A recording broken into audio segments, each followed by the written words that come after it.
আসসালামু আলাইকুম। তো কেমন আছেন সবাই?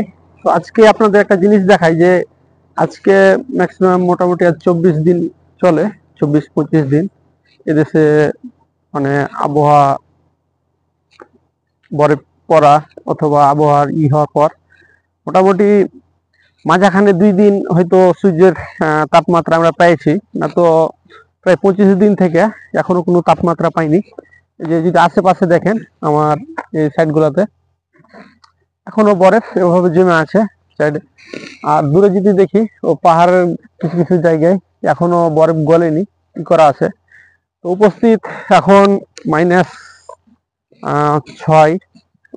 4, মানে ম্যাক্সিমাম হয়তো রাত্রে -8 থাকে, আর সকালে 6-5 হয়তো 1টা 2টা বাজে তখন -2-1, মানে এরকম ভাবে এখন উপস্থিত আবহাওয়া যাচ্ছে আমাদের। তো মোটামুটি 1 মাসের ভিতরে ধরিলেন মাত্র 2 দিন সূর্যের তাপ পেয়েছি আমরা শরীরে।